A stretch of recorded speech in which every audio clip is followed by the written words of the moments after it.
নমস্কার, Ruby's life goes on চ্যানেলে আপনাদের সকলকে স্বাগত।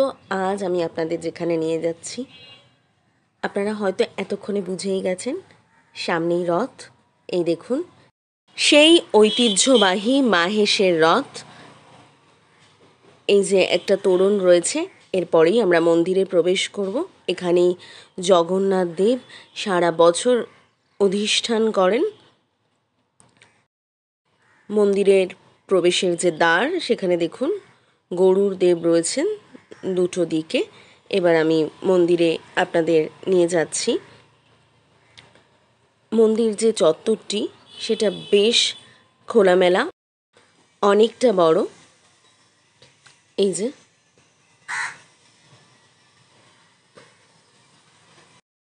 একদম সামনেই আছে জগন্নাথ মহাপ্রভু। এটাই গর্ভগৃহ। এই যে আপনারা সেটাই দেখতে পাচ্ছেন। মাহেশ নিয়ে আলাদা করে বলার কিছু নেই। মাহেশের কথা সর্বজন বিদিত। বঙ্কিমচন্দ্রের যে উপন্যাস, সেখানেও আমরা কিন্তু মাহেশের রথযাত্রার যে উৎসব, তার উল্লেখ পাই। এই বছর মাহেশের রথ 628 বছরে পদার্পণ করবে। মাহেশের মন্দিরের এই জগন্নাথ মহাপ্রভুর ইতিহাসটা একটু জানাই আপনাদের। ধ্রুবানন্দ ব্রহ্মচারী বলে এক ব্যক্তির কিন্তু খুব স্বাদ হয়েছিল যে পুরীতে গিয়ে জগন্নাথ দেবকে নিজ হাতে ভোগ সেবন করাবেন, কিন্তু যথারীতি তাকে নিজে রেঁধে ভোগ দিতে দেওয়া হয়নি। তিনি তো মনে খুব কষ্ট পান এবং নিদ্রা খাওয়া সব ত্যাগ করে ফেলেন। তখন তৃতীয় দিন যখন তিনি এরকম সব ত্যাগ করে রয়েছেন, জগন্নাথ মহাপ্রভু নিজে স্বপ্ন দেন যে মাহেশ নামক এরকম একটি জায়গা রয়েছে, সেখানে যেন তিনি গিয়ে মন্দির প্রতিষ্ঠা করেন। ঠিক সেরকমই তার মত অনুযায়ী ভাগীরথী নদী দিয়ে কিন্তু তিনি পান 3টি নিমকাঠ ভেসে এসেছে এবং সেগুলো দিয়েই কিন্তু মূর্তি তৈরি হয়েছে। এবং আজকে আপনারা যে মূর্তি দেখছেন, সেটা কিন্তু সেই মূর্তি এই এত বছর ধরে এখানেই বিরাজ করছে।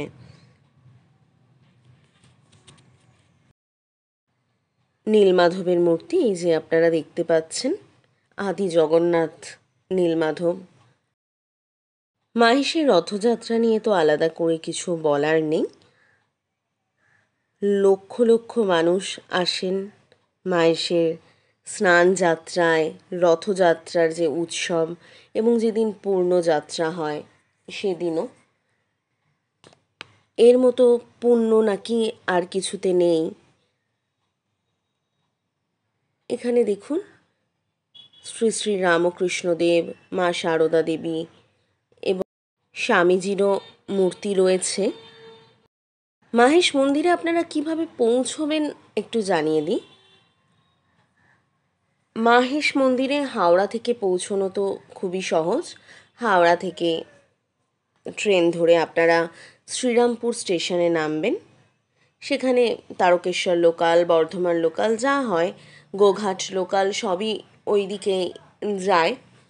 শ্রীরামপুর স্টেশন থেকে মাহেশ মন্দিরের দূরত্ব খুবই কম। আপনারা স্টেশনের বাইরে বেরোলেই অটো বা টোটো পেয়ে যাবেন। আবার ফেরার পথেও অটো বা টোটো পেতে কোনো সমস্যা হবে না। কিন্তু যারা ধরুন শিয়ালদহ, দমদম এদিক থেকে যাবেন, তাদের উদ্দেশ্যে বলি, তারা ডানকুনি লোকাল ধরে বালি হল্টে নামবেন। আপনারা অনেকেই জানেন যে বালি হল্ট থেকে নেমে খানিকটা এগোলেই বালি স্টেশন আছে, সেখান থেকে আপনারা শ্রীরামপুর যাওয়ার ট্রেন পেয়ে যাবেন। এছাড়া দক্ষিণেশ্বরের সামনে থেকেও বালি স্টেশনে অটো যায়, আপনারা সেভাবেও যেতে পারেন। অটোতে খানিকটা গিয়ে তারপরে ট্রেন ধরে শ্রীরামপুর স্টেশনে পৌঁছতে পারেন। আর শ্রীরামপুর স্টেশন থেকে বললাম যে মাহেশের যে মন্দির সেটা খুব একটা দূরে নয়। আপনারা এখন স্নানযাত্রার যে বোর্ড সেটা দেখতে পাচ্ছেন। এবার কিন্তু মাহেশের আকর্ষণ বলতে পারেন, মাহেশে গজবেশে জগন্নাথ, এই যে দেখতে পাচ্ছেন। এবং গজবেশ তৈরি হওয়া তো শুরু হয়েই গেছে। স্নানযাত্রার তো আর দেরি নেই। স্নানযাত্রা 22শে জুন, আজ যে ভিডিওটি যাচ্ছে অর্থাৎ আগামীকাল। এবং স্নানযাত্রাকে ঘিরে দেখেছেন যে মাহেশে কত অনুষ্ঠান রয়েছে। বললাম না, সাজো সাজো রব শুরু হয়ে যায় স্নানযাত্রাকে কেন্দ্র করেই। একটা অনুরোধ আছে, সেই অনুরোধটা আমি রাখছি। তার আগে দেখাই, এই যে পুরোহিত মশাই এখন দেখুন মন্দিরের চারপাশে ঘুরে বেড়াচ্ছেন। এটির কারণ হলো ভোগ দিয়েছেন। এটি হয়তো ভোগ দেওয়ার পরেই কোনো নিয়মের মধ্যে পড়ে এবং এই যে এরপর উনি দরজা খুলে ঢুকবেন, প্রভুর ভোগ সেবন হয়ে গেছে। এই যে দরজা খুলে দেওয়া হয়েছে ভোগ আরতির পরে। প্রচুর মানুষের ভিড়, তো আমি অনেকটা দূর থেকেই আপনাদের দেখাচ্ছি।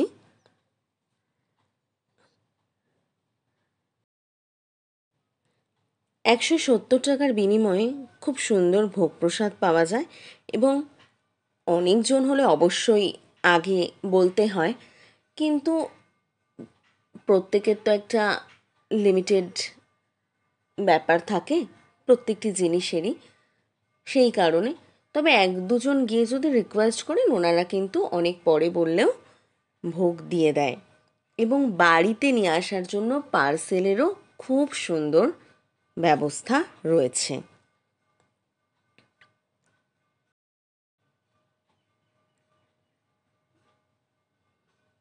দেখুন কি অসাধারণ লাগছে প্রভুকে। সিংহাসনটাও ভারী সুন্দর যেখানে প্রভু বিরাজমান। এই সিংহাসনেরও একটা বৈশিষ্ট্য আছে, সেটাও আপনারা এই ভিডিওর মাধ্যমে জানতে পারবেন। এখানে না প্রচুর অনুষ্ঠান হয়। সেই অনুষ্ঠানগুলোতে প্রত্যেকটির আলাদা আলাদা খরচ আছে। তার একটা লিস্টও দেখবেন স্ক্রিনে মাঝে মাঝেই যাচ্ছে। সেটা আপনারা কেউ যদি দেখতে চান পজ করে দেখে নেবেন। এখন আপনারা দেখবেন স্নান মঞ্চটা। আমি ভিডিওর মাঝে বলেছিলাম যে একটা অনুরোধ আছে। আমি এই ভিডিওর মধ্যে মন্দিরের যে প্রধান সেবায়েত আছেন তার বক্তব্য শোনাবো। আপনারা ভিডিওটা স্কিপ না করে পুরো ভিডিওটি শুনবেন। সত্যি অনেক কিছু জানার আছে যা আমরা জানি না, এবং ভিডিওটি যারা দেখছেন তারাও হয়তো এই তথ্যগুলিও অনেকেই জানেন, আবার অনেকে হয়তো জানেন না। সত্যি আমার এত তথ্য জানা ছিল না। এই শতাব্দী প্রাচীন মাহেশের রথ ঘিরে আপনাদের কি পরিকল্পনা আছে? জয় জগন্নাথ। আমি বিয়াল অধিকারী, সম্পাদক এবং প্রধান সেবায়িত পুত্র, মাহেশ জগন্নাথ মন্দির। আমাদের এবছর 628তম মাহেশের ঐতিহাসিক স্নানযাত্রা উৎসব এবং রথযাত্রা উৎসব আমরা মহাসমারোহে পালন করি। ভগবানের কথায় কথিত আছে যে রইব মাহেশে তোমার সকাশে আমি যে জগৎপতি। মাহেশেতে স্নানে উড়িষ্যায় ভোজনে রবে চিরদিন। মাহেশেতে স্নানযাত্রা হচ্ছে খুবই বিখ্যাত। আমরা এবছর সকাল 6:20 আমরা মহাপ্রভুকে স্নান করাবো। ওনাকে খরা ভরা গঙ্গা জল এবং 1.5 মণ দুধ দিয়ে ওনাকে স্নান করাই। রূপোর ছাগনি এবং রূপোর ঘোড়া দিয়ে ওনার মাথায় জল ঢালা হয় এবং আমরা বিভিন্ন বেশে ওনাকে সাজাবো। অবকাশ বেশ হবে, সাত বেশ, সিঙ্গার বেশ হবে। তারপরে আমাদের এবছরের মেন দৃষ্টি আকর্ষণ করছে এবছরের গজবেশ। গজবেশে আমরা মহাপ্রভুকে সাজাবো। আমরা ওখানেই ভোগ নিবেদন করব। সারা দিন ব্যাপী স্নান বেদি থেকেই মহাপ্রভু দর্শন দেবেন সমস্ত ভক্তগণদের এবং ওখান থেকেই পূজা তিনি গ্রহণ করবেন। এবছর আমাদের স্নান মঞ্চ সুন্দরভাবে সাজানো হচ্ছে, ওখানে প্যান্ডেল করা হচ্ছে এবং ভক্তদের যাতে কোনো অসুবিধা না হয় আমাদের সাথে পুলিশ প্রশাসন যথেষ্টভাবে সজাগ আছে। পুলিশ প্রশাসনের সাথে বারংবার মিটিং হচ্ছে, তারা ভক্তবন্ধের জন্য যথেষ্ট সজাগ, এবং আমার মন্দির কর্তৃপক্ষের আমার যারা যারা ভলেন্টিয়ার আছেন তারাও যথেষ্ট সজাগ আছে, যাতে কোনো ভক্তবন্ধের যাতে কোনো রকম কোনো অসুবিধা না হয়। এই স্নানযাত্রা উৎসব আমরা সারাদিন ব্যাপী আমরা স্নানবেদিতে রাখবো। দুপুরবেলা আমাদের গজবেশের গজভোগ দেওয়া হবে, বিকালবেলা বৈকালী ভোগ দেওয়া হবে, এবং সন্ধ্যাবেলায় আমাদের শীতল ভোগ দেওয়া হবে। মাইসে প্রসিদ্ধ হচ্ছে হাতি পায়া লুচি, বড় বড় হাতি পায়া লুচি আমাদের শীতল প্রসাদ আমাদের দেওয়া হয়, এবং স্নানবেদি থেকেই ওখানে সন্ধ্যা আরতি হবে, এবং ঠিক রাত্রি 8টায় আমরা মহাপ্রভুকে আমরা আবার গর্ভ দিয়ে আমরা এইভাবেই আমরা স্নানযাত্রা উৎসব আগামী 22শে জুন সকাল 6:20 আমাদের স্নান পর্ব শুরু করব। ভোর 5:30 থেকেই আমাদের মহাপ্রভুকে আমরা প্রবন্ধী যাত্রা করে আমরা স্নান বেদিতে যে স্নান মঞ্চ আছে, সেই স্নান মঞ্চের যে স্নান বেদি আছে সেই স্নান বেদিতে ওনাকে প্রতিষ্ঠা করবো। ওখান থেকেই সকল ভক্তময়েরা এবছর স্নানযাত্রা উৎসব। ভক্তদের জন্য ভোগের কি কোনো ব্যবস্থা আছে? হ্যাঁ, ভক্তদের জন্য প্রতিদিনই ভোগের ব্যবস্থা থাকে। স্নানযাত্রার দিন আমাদের সন্ধ্যেবেলা ভোগ হয়। সন্ধ্যেবেলা যেদিন ভোগ হবে স্নানযাত্রা এবং দোলযাত্রা, বছরে এই 2 দিন আমাদের সন্ধ্যেবেলা ভোগ হয়। বাদ বাকি দুপুরবেলা আমাদের 12টার সময় অন্নভোগ নিবেদন করা হয় প্রতিদিনই। সকালবেলা ভোরবেলা আমাদের 5টার সময় মঙ্গল আরতি হয়। তারপরে সকাল 8টার সময় আমাদের বাল্যভোগ নিবেদন হয়। তার আগে আমাদের পূজা ক্রিয়াকর্ম সব কিছু চলে, ওনাকে স্নান করানো চলে, এবং সব কিছু আমাদের 10টার সময় আমাদের প্রসাদ দেওয়া হবে, এবং দুপুর 12টার সময় আমাদের অন্নভোগ নিবেদন করা হয়, এবং বিকাল 4টের সময় আমাদের বৈকালী ভোগ নিবেদন করা হয়, এবং সন্ধ্যা 6:30টার সময় আমাদের সন্ধ্যা আরতির পর আমাদের শীতল ভোগ নিবেদন করা হয়। এই দুপুর 12টার সময় যে অন্নভোগ নিবেদন করা হয়, এখানে যারা যারা বিভিন্ন আমাদের শুভ কাজকর্ম আমাদের মায়ের জগন্নাথ মন্দিরে হয়ে থাকে, যেমন বিবাহ, উপনয়ন, অন্নপ্রাশন, পাকা দেখা, কনে দেখা ইত্যাদি। যারা যারা ভোগ বা ভান্ডারা দিতে চান তারা আমার সাথে সরাসরি যোগাযোগ করবেন। আমার নম্বর 9836762826। আপনারা সরাসরি আমার সাথে যোগাযোগ করবেন। আপনাদের যা যা অনেকের ভোগ দান করতে চান, যে আমাদের বিভিন্ন পরিবারের সকল মিলে বা বন্ধু স্বজন প্রিয় সবাইকে মিলে মন্দিরে বসে ভোগ সেবা করতে যারা চাইবেন তারা সরাসরি আমার সাথে যোগাযোগ করতে পারেন। এবং এই স্নানযাত্রার পরের দিন থেকে আমাদের মন্দিরের দরজা সম্পূর্ণরূপে বন্ধ হয়ে যাবে। এই সময়টাকে বলা হয় অনবসরকাল। এই সময় কোনো আমাদের কোলাহল চলে না, কাঁসর ঘণ্টা বাজবে না। আমাদের উদ্দেশ্যে পুজো হবে। জগন্নাথ মহাপ্রভুর বলা হয় উদ্দেশ্যে পুজো। জগন্নাথ মহাপ্রভুর যে প্রতিনিধি, প্রথম হচ্ছে জগন্নাথ দেবের প্রতিনিধি হচ্ছে দোলগোবিন্দ এবং মদন মোহন। মা সুভদ্রার প্রতিনিধি হচ্ছে ভূদেবী এবং শ্রীদেবী, এবং বলভদ্র দেবের প্রতিনিধি হচ্ছে নৃসিংহ ঠাকুর, রাম আর কৃষ্ণ। এই 7 সহদেবতা ছাড়াও আমাদের নীলমাধব ঠাকুর, আমাদের কাছে নীলমাধব ঠাকুর আছেন যিনি আদি জগন্নাথ। এছাড়াও আসল অন্যান্য সকল আমাদের পার্শ্বদের আমাদের পূজা হয়, এবং এই সারাদিনব্যাপী আমাদের পূজা অর্চনা চলে। সকালবেলা আমাদের ভোর 5টা থেকে দুপুর 12টা পর্যন্ত আমাদের মন্দিরের দরজা খোলা থাকে, এবং বিকেল 4টে থেকে রাত্রি 9টা পর্যন্ত আমাদের মন্দিরের দরজা খোলা থাকে। এই কদিন তো তাহলে ভোগের কোনো ব্যবস্থা থাকবে না? হ্যাঁ, দুপুরবেলা আমাদের ভোগের ব্যবস্থা থাকবে, শুধুমাত্র স্নানযাত্রার দিন আমাদের সন্ধ্যাবেলা। আচ্ছা, মানে এই কদিন যে মন্দিরের দরজা বন্ধ থাকবে তাও ভক্তরা ভোগ পাবে? ভোগ হবে, কারণ যেহেতু তাদের উদ্দেশ্য শুধু প্রভুকে দর্শন করতে পারবে না। দর্শন করতে পারবে না, কারণ প্রভু সেই সময় অঙ্গরাগ চলে। এই যে অঙ্গরাগ যে চলে সম্পূর্ণ ভেষজ রং, কোন রকম কেমিক্যাল রং ব্যবহৃত হয় না। এখানেও তাই? এখানেও তাই। আমাদের কাঁইমিচি থেকে আটা, গাজর লতা থেকে কালি, কালো ভুসি থেকে কালো রং, সাদা শঙ্খ ঘষে সাদা রং, পুনম থেকে লাল রং ইত্যাদি ভাবে আমাদের ঠাকুরের মহাপ্রভুর অঙ্গরাগ আমরা সাধিত করি। যিনি অঙ্গরাগ সাধন করেন, যে ভাস্কর, তিনি পট্টবস্ত্র পরিধান করে মহাপ্রসাদ সেবন করে খুব পবিত্রভাবে মুখে গামছা বেঁধে তিনি অঙ্গরাগ সাধন করেন। এই সময় বলা হয় মহাপ্রভুর জ্বর এসেছে। আমরা ওনার মাথায় হাত দিলে আমরা উত্তাপ অনুভব করি। এবং এই স্নানযাত্রার দিন বলা হয় জগন্নাথ দেবের জন্ম দিবস, আবির্ভাব দিবস, হ্যাপি অ্যাপিয়ারেন্স ডে, এবং চন্দন যাত্রার উদযাপন দিবস। জ্যৈষ্ঠ মাসের পূর্ণিমা তিথিতেই তো স্নানযাত্রা হয়, তার আগের দিন চতুর্দশ চতুর্দশী যে তিথি সেই দিন পর্যন্ত আমাদের চন্দন লাগানো হয়। প্রতিদিনই আমাদের চন্দন যাত্রা এই 42 দিন ধরে, অক্ষয় তৃতীয়া দিন থেকে আমরা 42 দিন ধরে আমরা চন্দন লেপন করি ওনাকে মাথায় টোকা। এবং এই স্নানযাত্রার দিনই হচ্ছে চন্দনযাত্রার উদযাপন দিবস করা হয়। এবং এই যে স্নানযাত্রার পরের দিন থেকে যে মন্দিরের দরজা যে বন্ধ হয়ে গেল, এই সময়ে মহাপ্রভুকে পাচন দেওয়া হয়। তিনি পাচন খেয়ে তার যে ওনার যে জ্বর এসেছে সুস্থ হয়ে ওঠেন। এবং আমাদের নবযৌবন উৎসব আগামী 5ই জুলাই, এই নবযৌবন উৎসবের দিন মহাপ্রভুর দরজা সম্পূর্ণভাবে খোলা হয়। আমাদের কিন্তু নবকলেবর হয় না। আমাদের পুরীতে যেমন নবকলেবর হয়, 12 বছর অন্তর নবকলেবর হয়, আষাঢ় মাস মনমাস করতে হবে। আমাদের কিন্তু নবযৌবন উৎসব হয়। এই নবযৌবন উৎসব আমাদের এখানে খুব বিখ্যাত, কারণ নবযৌবন উৎসবের দিন আমরা মহাপ্রভুকে অভিষেক, প্রাণ প্রতিষ্ঠা, চক্ষুদান হয় এবং যাগযজ্ঞের মাধ্যমে। সেই দিন এই নেত্র উৎসব বলা হয়। সেই দুটো দিন 5 আর 6 তারিখ আমাদের মাইসে নবযৌবন উৎসব হবে এবং আগামী 7ই জুলাই 628তম মাইসের ঐতিহ্যমণ্ডিত রথযাত্রা উৎসব আমরা মহাসমারোহে পালিত করতে চলেছি। আচ্ছা, ছোট করে যদি মাহেশের রথের ইতিহাসটা বলা যায়, মানে অত বছর আগে। দেখুন, মাহেশের রথের ইতিহাস তো সর্বজন বিদিত। কথিত আছে খিচুড়ি, অন্ন, পায়েস, এই 3 নিয়ে মাহেশ। যেমন তো মাহেশ মাহেশ মাহেশ যথা প্রভু জগন্নাথ বিভু পরমেশ, এমন দয়াল ঠাকুর কোথায় আছে যিনি ব্যথার শেষ।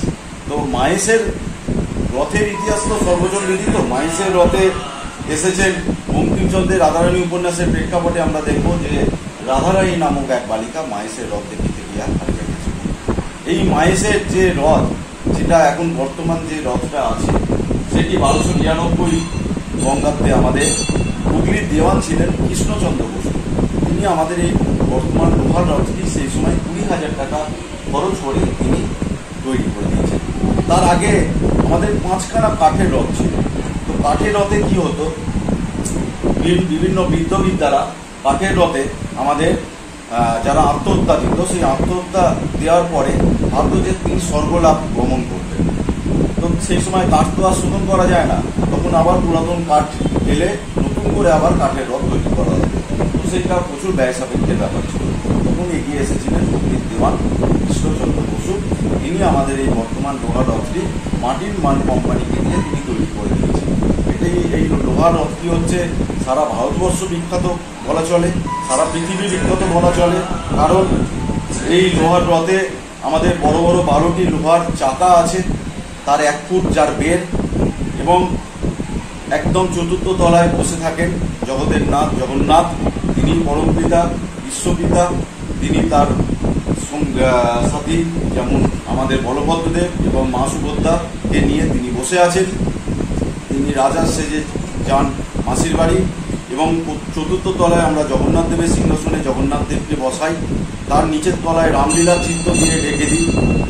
দ্বিতীয় তলায় আমরা কৃষ্ণলীলার চিত্র দিয়ে ঢেকে দিই, এবং একদম নিচের তলায় আমরা চৈতন্য লীলার চিত্র দিয়ে আবৃত করে দিই রথকে। এবং এই রথ হচ্ছে যে সামনে যে দুটো বড় বড় অশ্ব আছে, সেই অশ্ব হচ্ছে জয় ইঞ্জিনিয়ারিং ইংল্যান্ডের সেই অশ্ব। তিনি সম্পূর্ণ তামার, একটা সাদা এবং একটা নীল, এবং আমাদের 5 ফুট 4 ইঞ্চির একটা সারথি আছে। সেই অশ্বের সাথে তো সারথি দরকার হয়, সেই সারথি আছে, রাজহংস আছে, এবং আমাদের বিউগল বাজানো হয়। যখন রথ টান শুরু হবে তখন আমাকে হরি হরি বল বলতে রথ টান যখন শুরু করব, এবং রথ টান যখন শেষ হবে তখন বিউগল বাজানো, রথ চলাকালীন বিউগল বাজানো হয়। এবং রথ টান যখন শেষ হবে তখন শ্যামবাজার বসু পরিবারদের তরফ থেকে হুইসেল বাজানো হবে, এবং পুলিশের তরফ থেকে দুপাশে দুটো স্কাই ফায়ারিং হবে। আমাদের বলে যে মন্দিরে আমাদের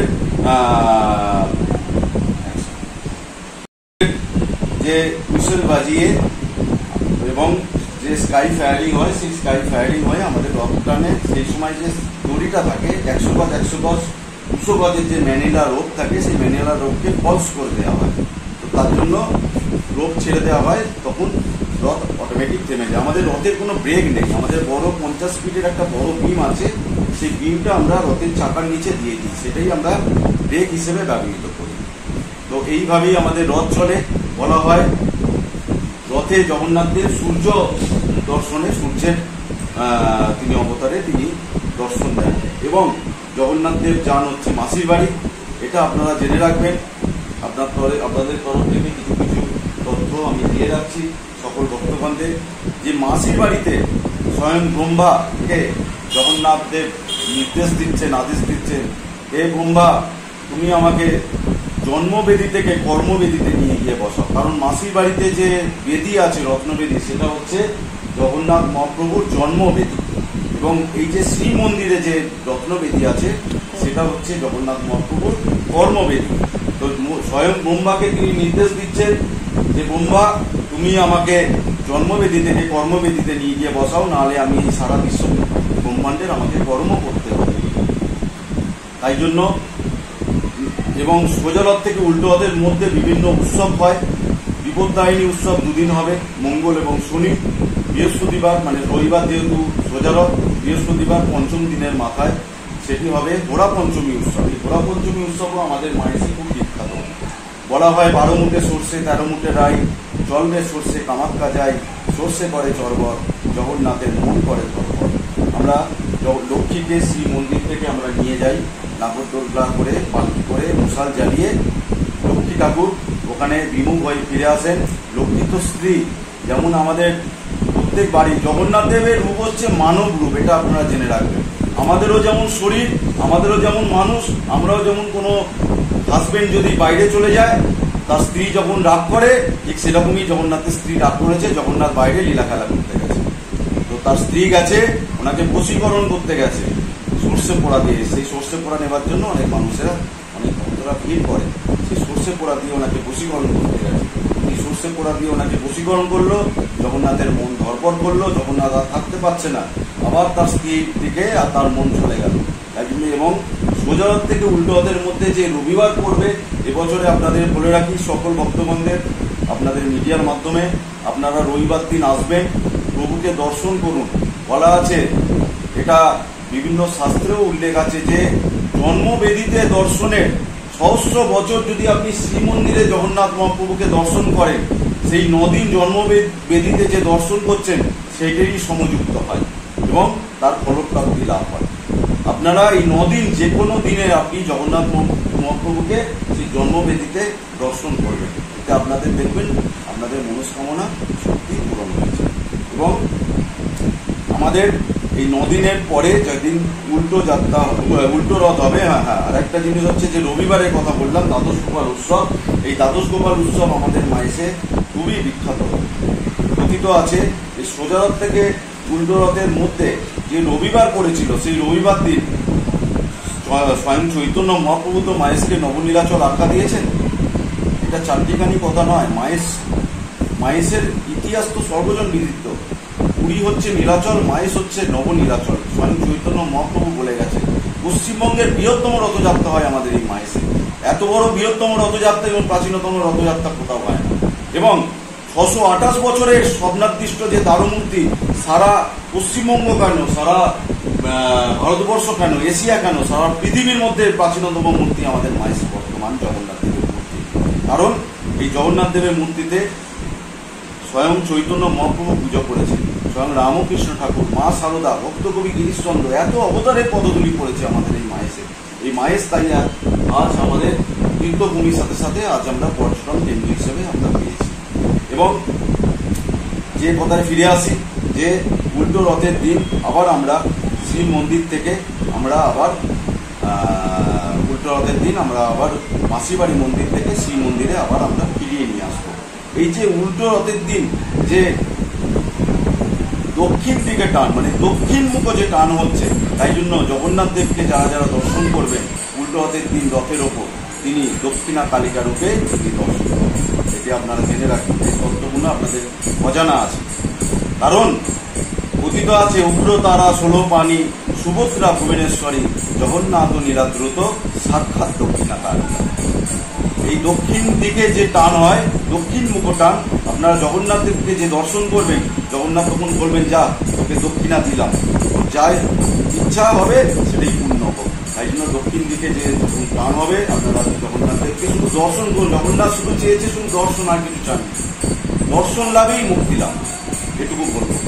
এই দক্ষিণ দিকে দেখুন টান হবে, জগন্নাথ দেব আবার আসবেন শ্রী মন্দিরে, শ্রী মন্দিরে যখন আসবে আবার আমরা একে একে তিনি তো সত্য যুগে নারায়ণ, পিতায় রামচন্দ্র, তারপরে কৃষ্ণ, আর কলিতে তো উনিই জগন্নাথ, উনি তো যুগে যুগে অবতীর্ণ হয়ে আছেন। প্রথমে আমরা যেমন ওঠাই হচ্ছে প্রথম নারায়ণ শিলা, তারপরে ওটাই মা সুভদ্রাকে রথে, তারপরে ওটাই বলভদ্রদেবকে, এবং তারপরে ওটাই জগতের নাথ, জগতের পিতা, পরম পিতা জগন্নাথ মহাপ্রভু।